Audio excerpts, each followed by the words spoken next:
Dios los bendiga mucho. Sean todos bienvenidos a este video de temas bíblicos. Siempre desde que me convertí, adquirí el compromiso con Dios y con ustedes de compartir solo sana doctrina. Hoy quiero hacerlo así en un tema que es muy especial porque por regla general es un tema desconocido y los pocos que lo conocen lo interpretan mal. Por eso, para la gloria de nuestro Señor Jesucristo y la edificación de ustedes, les presento el tema, el juicio de las naciones. Este tema tan doctrinal lo encontramos en Mateo 25, 31 al 46, y lo voy a leer textualmente. Así está escrito. Habla Jesús. Cuando el Hijo del Hombre venga en su gloria y todos los santos ángeles con él, entonces se sentará sobre el trono de su gloria y serán reunidas delante de él todas las gentes y los apartará los unos de los otros como aparta el pastor las ovejas de los cabritos, y pondrá las ovejas a su derecha y los cabritos a la izquierda. Entonces, el rey es el mismo. Dirá a los que estarán a su derecha: vengan, benditos de mi Padre, hereden el reino preparado para ustedes desde la fundación del mundo. Porque tuve hambre y me dieron de comer. Tuve sed y me dieron de beber. Fui huésped y me recogieron. Estuve desnudo y me cubrieron. Estuve enfermo y me visitaron. Estuve en la cárcel y vinieron a mí. Entonces los justos le preguntarán: Señor, ¿cuándo te vimos hambriento y te sustentamos? ¿O sediento y te dimos de beber? ¿Y cuándo te vimos huésped y te recogimos? ¿O desnudo y te cubrimos? ¿O cuándo te vimos enfermo o en la cárcel y vinimos a ti? Y el rey le responderá: de cierto les digo que en cuanto lo hicieron a uno de estos mis hermanos pequeñitos, a mí me lo hicieron. Entonces dirá también a los que estarán a la izquierda: apártense de mí, malditos, al fuego eterno preparado para el diablo y para sus ángeles, los demonios. Porque tuve hambre y no me dieron de comer. Tuve sed y no me dieron de beber. Fui huésped y no me recogieron. Desnudo y no me cubrieron. Enfermo y en la cárcel y no me visitaron. Entonces también ellos le responderán diciendo: Señor, ¿cuándo te vimos hambriento o sediento o huésped o desnudo o enfermo y en la cárcel y no te servimos?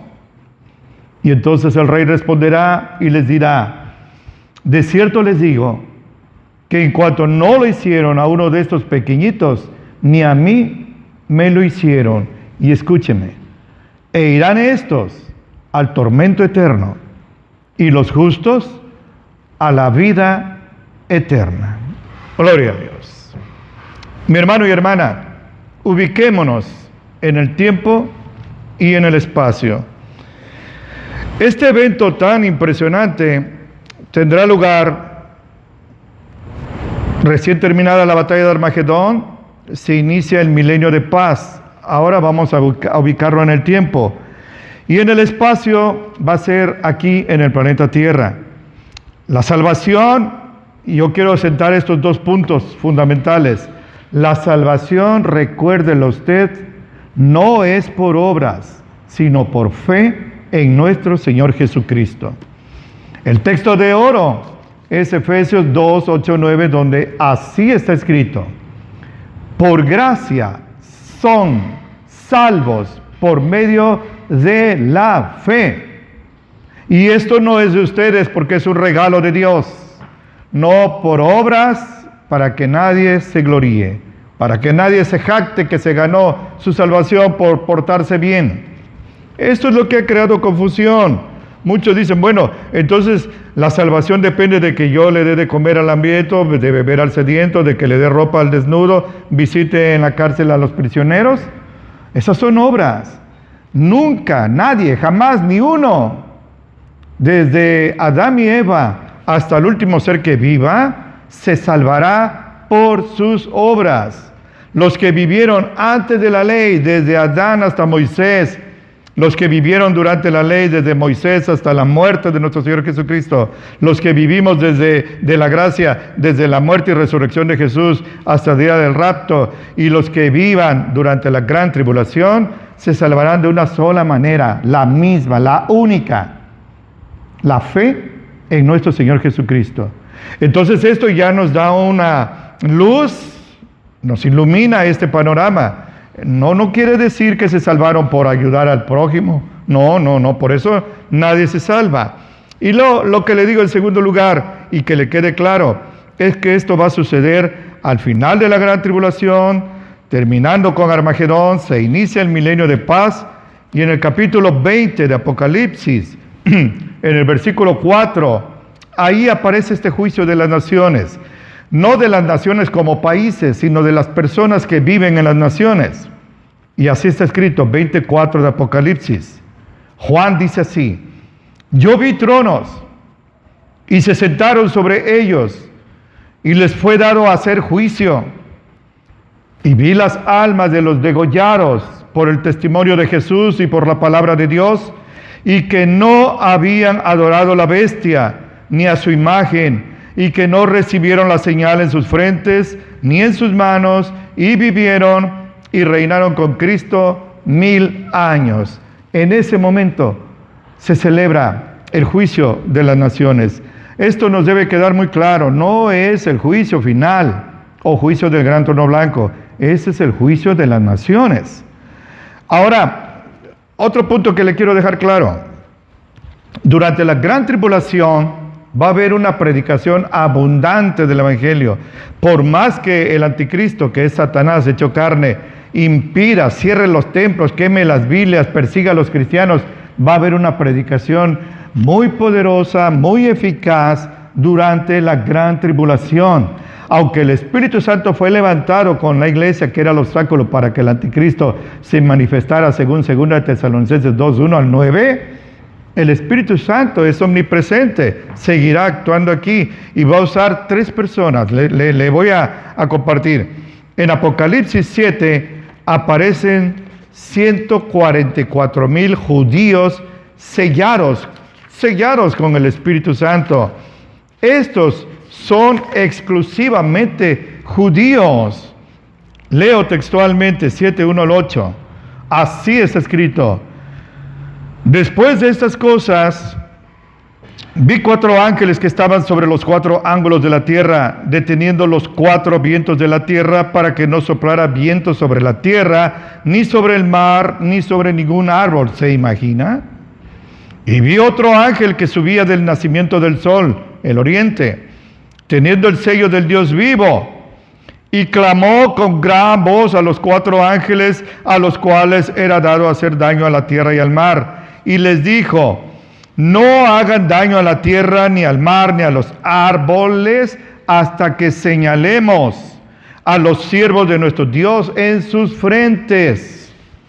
Y el número de los señalados son 144,000 señalados de todas las tribus de los hijos de Israel. Son judíos. Que no los engañen esos que andan predicando casa por casa, diciendo que son testigos de Jehová. No lo son judíos. Y es específico, el Señor narra desde el 5, de la tribu de Judá 12,000 señalados, de la tribu de Rubén 12,000 señalados, de la tribu de Gad 12,000 señalados, de la tribu de Aser 12,000 señalados, de la tribu de Neftalí 12,000 señalados, de la tribu de Manasés 12,000 señalados, de la tribu de Simeón 12,000 señalados. De la tribu de Leví, 12,000 señalados. De la tribu de Isaacar, 12,000 señalados. De la tribu de Zabulón, 12,000 señalados. De la tribu de José, 12,000 señalados. De la tribu de Benjamín, 12,000 señalados. 12,000 sellados por cada tribu. Son 12 tribus por 12,000, son 144,000. Repito, todos ellos exclusivamente judíos. En Apocalipsis 14 aparecen otra vez y se dice que son vírgenes, que son varones, que no practican la mentira, no se han contaminado con mujeres, son vírgenes. Esto es algo que usted no debe perder de vista para no dejarse engañar por nadie. Estos 144,000, con un respaldo absoluto del Señor, saldrán a predicar en estos 7 años de gran tribulación. 7 años que corresponden a la semana 70 de Daniel 9:27. Ellos, insisto, con una unción, no la que tienen estos cantantitos de ahora y predicadores falsos. Esta unción es verdadera. Saldrán a predicar de una manera tan ferviente, tan activa, que levantarán una cosecha muy grande de almas para el Señor durante la gran tribulación. Cuando vemos esta situación, como Pedro predica el día de Pentecostés y se convierte en 3,000 judíos, y después predican los apóstoles y se convierten en 5,000 varones, sin contar mujeres y niños. Esto va a ser así. Muchos piensan que en la gran tribulación no va a haber predicación. Ahí está. Leí por ahí que somos 8,000 millones de personas, 8 billones. En el rapto no vamos a irnos tantos. Si fuera yo muy optimista, diría que 1,000,000 nos iremos en el rapto. Pero ¿qué eran? De los 8,000 millones. Imagínense cuánta gente va a quedar aquí a la gran tribulación. Pues a esa gente, estos 144,000 les van a predicar de una manera muy activa y muy poderosa, muy eficaz. Habrá una cosecha de millones de almas para el Señor. Esto va a ser así durante la gran tribulación. 144,000 judíos. Pero también habrá 2 testigos. Los eruditos piensan que estos 2 testigos que aparecen en Apocalipsis 1 al 11 son Elías y Moisés, por las señales que harán. Esto va a ser algo, déjenme compartírselo. Mire, para mí esto es un deleite. Y yo espero que usted no se fastidie de la palabra del Señor. Ya sé que hoy no se soportan los estudios y sermones largos, pero yo espero que usted sea de esos muy pocos privilegiados que todavía son fieles al Señor en esto. Y en Apocalipsis 1:11 dice que de la boca de estos 2 testigos sale fuego y devora a sus enemigos. Y si alguno les quiere hacer daño, es necesario que él, ese hombre, esa mujer, sea muerto. Nadie les podrá hacer daño. Tienen potestad de cerrar el cielo, que no llueva en los días de su profecía. ¿Quién hizo eso? Elías. Y tienen poder sobre las aguas para convertirlas en sangre y para herir la tierra con toda plaga cuantas veces quieran. Esto lo hizo Moisés allá en Egipto. Por eso los eruditos piensan que son Elías y Moisés. Y cuando ellos hayan acabado su testimonio, ¿cuál? Estar predicando. La bestia, el anticristo, que sube del abismo, hará guerra contra ellos y los vencerá y los matará. Pero no se desaliente, los matará. Y sus cuerpos serán echados en las plazas de grande ciudad, que espiritualmente es llamada Sodoma y Egipto, Jerusalén. No van a dejar las autoridades del anticristo que los sepulten. Ahí la gente los va a ver cómo están, pero no se pudren. Eso les va a llamar la atención. Ahí donde también nuestro Señor fue crucificado, Jerusalén. Y los de los linajes y los de los pueblos, y fíjese esto, y los de las lenguas y de las gentiles, verán los cuerpos de ellos por 3 días y medio y no permitirán que sus cuerpos sean puestos en sepulcros. No los van a enterrar. Esto es terrible. Los moradores de la tierra se alegrarán de ellos, fíjese, porque adoran a Satanás. Se alegrarán y se enviarán regalos unos a otros, día de fiesta, porque estos 2 profetas los habían atormentado a los que moran en la tierra ¿Cómo los atormentan? Con la palabra de Dios. La palabra de Dios le produce dolor a los que no aman al Señor. Y después de 3 días y medio, gócese, aquí sale el sol otra vez y el arco iris. Después de 3 días y medio, el Espíritu de vida enviado de Dios entrará en ellos. Y se alzaron sobre sus pies, resucitarán, hermanos. Y vino gran temor sobre los que lo vieron. Estos 2 testigos van a trabajar febrilmente, si me permite esa palabra, durante la gran tribulación, y van a levantar una abundante cosecha de almas. Y por si fuera poco, ahí mismo en Apocalipsis 7, versículos 6 y 7, así está escrito. Apocalipsis 14, 6 y 7, así está escrito. Habla Juan. Vi otro ángel volar por en medio del cielo. ¡Qué impresionante! Él tenía el evangelio eterno para predicarlo a los que moran en la tierra y a toda nación y tribu y lengua y pueblo. Y decía en alta voz: teman a Dios, denle honra, porque la hora de su juicio ha llegado. Adoren a aquel que ha hecho el cielo y la tierra y el mar y las fuentes de las aguas. Gloria a Dios. Imagínese usted que un ángel va a pasar por el cielo predicando el evangelio. Nadie va a decir, pues no supe, no me predicaron, no lo escuché, estaba dormido. Hace muchos años, aquí en mi pueblito, había una época en que pasaban avionetas, así, chiquitas, avionetas, y con micrófonos anunciaban ofertas de algún negocio, o tiraban papelitos, folletitos con la información, y hasta vi algunos, calcule mi edad, vi algunos que escribían, no sé cómo, con humo, algún letrero: tome este refresco. Ahí se veía en el cielo. Nadie puede decir, yo no lo vi. Se oía la bocina, se oía el avión, caían los papelitos y se veían las letras. Esto en nuestro pueblo era precioso. Pues ahora imagínense que un ángel haga eso.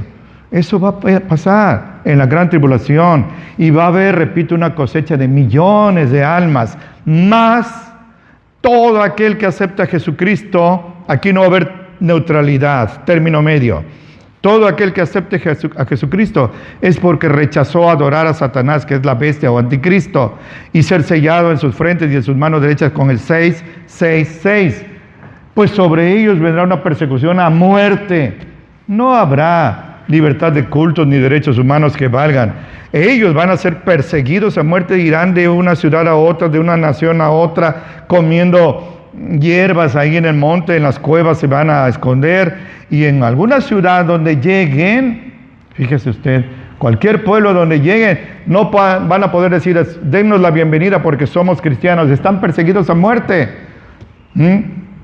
Pero habrá gente que habrá aceptado a Jesucristo por el ministerio de los 144,000, de los 2 testigos y del ángel.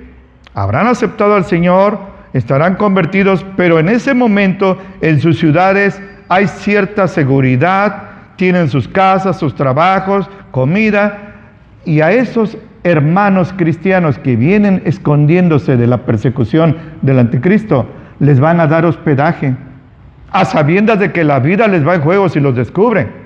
Les van a dar de comer y de beber, les van a dar ropa. Si alguno está capturado y está en la cárcel, lo irán a visitar arriesgando sus vidas. Si están enfermos, los irán a visitar. Cristianos sufrientes serán protegidos y auxiliados por cristianos que todavía no están sufriendo la persecución así. Es a estos a los que se refiere el Señor Jesucristo. Entiéndame, escúcheme con su corazón, no con sus tímpanos. No es que se van a salvar estos por darles de comer y vestirles y visitarlos en la cárcel, porque esas son obras. Las obras no sirven para la salvación, pero es necesario que aquel que verdaderamente es cristiano demuestre su fe invisible de una manera visible. ¿Cómo? Con sus buenas obras, su buena conducta. Tiene hambre y no le doy de comer. Pero soy cristiano.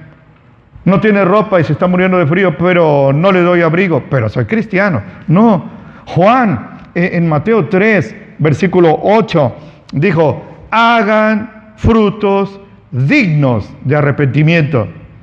Es decir, demuestren con sus obras buenas que son arrepentidos y que se han entregado al Señor. Esto es claro. Dice Santiago, el hermano de Jesús, en el capítulo 2 de su libro sagrado, la fe sin obras está muerta como el cuerpo sin espíritu. La fe se demuestra, se evidencia con nuestras buenas obras.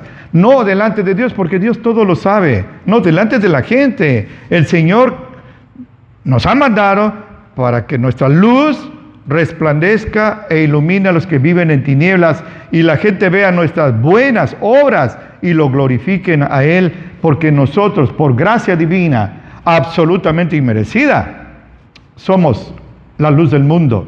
Eso dice el Señor en Mateo 6, en su sagrado, en su inmortal Sermón del Monte. Entonces vean, estas personas van a ser hospitalarias, buenas con sus hermanos en la fe, cristianos con cristianos. Nadie que no sea cristiano, nadie que adore al anticristo va a sufrir persecución, al contrario, estarán de fiesta. Ya le compartí que hasta fiesta hicieron cuando murieron los 2 testigos. Ellos van a tener todos los lujos, todas las comodidades, se apropiarán abusivamente de las casas, de los negocios, del ganado, de los tesoros, de las cuentas bancarias de los cristianos que ahora andan sufriendo. Esos no van a sufrir, los no cristianos. Y esto, repito, lo van a ser hospitalarios y buenos porque son salvos, no para ser salvos. Esto es una diferencia abismal. No es que tenemos buenas obras para ser salvos, sino porque somos salvos tenemos buenas obras. Un gran predicador de hace 2 siglos dijo, la fe sola salva, pero la fe que salva nunca está sola, siempre tiene buenas obras. Examínese, hermano, a la luz de lo que le estoy compartiendo. En lugar de examinarme a mí, examínese a usted. Yo ya hice mi examen al hacer este bosquejo sencillo. Estos hombres, repito, cristianos auxiliarán a cristianos en persecución. A eso se refiere. Esos son las ovejas a su lado derecho, y los demás, los que rechacen ayudarlos, porque no son cristianos. Y mire, no solo rechazarán darles de comer y beber y protegerlos, sino hasta los van a denunciar, le van a hablar al anticristo y le van a decir, aquí vino un grupo a refugiarse, están escondidos en tal lugar. Fíjese que me recuerda eso en la época del profeta Abdías, cuando él escribe, el Señor envía un juicio contra los edomitas, los de Edom, y le dice, tú no debiste haberte burlado cuando tus hermanos eran perseguidos. En la calamidad de ellos te reías y hasta te ponías a verlos como si fuera un espectáculo, en lugar de auxiliarlos. Y si alguno se escondía, tú los denunciabas. Y algunos que habían venido heridos, tú los rematabas. Esta va a ser una situación así. El que no es cristiano no les va a dar hospedaje, los va a entregar en manos inmisericordias del anticristo y de su ejército. Ahora yo les digo algo al concluir. Perdí la noción del tiempo, pero no perdí el tiempo. Quiero decirle algo así de corazón a corazón, pero con suma urgencia. Mi hermano y hermana, asegúrese de estar en fe correcta. No vaya usted a estar viviendo un espejismo religioso, rutinario. Ahí los domingos una media hora con sus esqueletos en la banca, pero su mente divagando por otro lado. No vaya a ser usted viviendo un espejismo, porque será muy grande su sorpresa, su desilusión, cuando el Señor lo desenmascare y lo eche fuera. Dice, porque ahí será el llanto y el crujir de dientes. Esto me impresiona porque hace tiempo yo vi a una persona que se accidentó y se fracturó la columna vertebral, y era tan grande el dolor que rechinaba, discúlpeme esa palabra, rechinaba los dientes, los friccionaba y le salían pedacitos de dientes del dolor insoportable. Así será millones, trillones de veces peor cuando sean lanzados al lago de fuego y azufre eternamente, que es la muerte segunda. Aparece en Apocalipsis 21:8. Ahora, asegúrese, mi hermano y hermana, es más, mi amigo y amiga, asegúrese de no ir a la gran tribulación. ¿Cómo? Solo hay una manera. Arrepiéntase de sus pecados al oír el Evangelio. No al oír un cantito ahí que lo puso a chillar y todo eso. No, no, no, no. Al oír la palabra de Dios. Jesús dijo, ustedes están limpios por la palabra que yo les he hablado. La fe viene por oír la palabra de Dios. Santifícalos en tu verdad, Padre, porque tu palabra es verdad. Si oye usted el Evangelio, no endurezca su corazón como Faraón, hágalo tierno como el del rey Josías, que su corazón se vuelva de carne, tiemble, llore ante la palabra del Señor y humíllese y reciba a Jesucristo. No hay otra manera. Si usted cambia de una religión, usted cambia de un cáncer a un SIDA mortal. No, no, no, no. Entréguese a Jesucristo. Jesucristo no es una religión. Jesucristo es el Hijo de Dios, que por amor a usted fue entregado en la cruz y derramó su sangre inmaculada y su vida sin pecado. Más, resucitó al tercer día y gloriosamente está desde hace 2024 años a la diestra del Padre, rogando por usted, y tan eficaz es su oración, que es por eso que me está escuchando y yo puedo hablarle. Así que, viva en santidad. No me está pidiendo un consejo, pero es una orden del Señor a través de nuestro hermano Pablo. Vivir en santidad, repito, no en espejismo religioso. Viva en santidad, porque está escrito en Hebreos 12:14, sigan la paz con todos y la santidad, sin la cual nadie verá al Señor. Si usted ya es cristiano, pues ya el Señor le dijo, el que sea santo, santifíquese más. Apocalipsis 22:11. Yo, hermano, he concluido por hoy. Yo me siento privilegiado, muy gozoso. No quiero aparecer como el gran espiritual. Tengo mucho barro todavía. Necesito menguar mucho más y que Cristo crezca en mí. Pero hoy, con gozo, le he predicado la palabra de Dios. Yo levanto mis manos limpias de la sangre de usted porque le he compartido la palabra de Dios. Es mi súplica, y siempre hice para mi hijo Jonatán, que es pastor también, que hagamos nuestro lema, este versículo. Que el Señor nos ayude con diligencia a presentarnos de Él aprobados, como obreros que no tenemos nada de qué avergonzarnos, porque trazamos con rectitud la palabra de verdad. Así está escrito en 2 de Timoteo 2:15. Mi hermano, le pido algo al despedirme. Ahí al final van a aparecer mis datos, pero le pido algo, ore por mí. Necesito mucho, ni se imagina cuánto necesito su oración, su aliento. Soy un anciano, tengo achaques, tengo algunos problemas, ore por mí. Y le pido que no sea obstáculo, no sea dique, sino un ducto, un acueducto para que esta agua de vida llegue a personas que lo rodean a usted, quizás son sus familiares y que yo no los conozco, pero espero conocerlos en el cielo, y eso depende en gran parte de lo que usted haga con la palabra de Dios. Compártales también. Finalmente, mi consejo es que se mantenga acurrucadito al abrigo del Altísimo. Solo ahí morará bajo la sombra del Omnipotente. Le estrecho fuertemente la mano, le doy un abrazo fracturante y le suplico al Señor que atalaye entre usted y yo, ahora que nos vamos a separar, y que lo bendiga mucho en Cristo Jesús.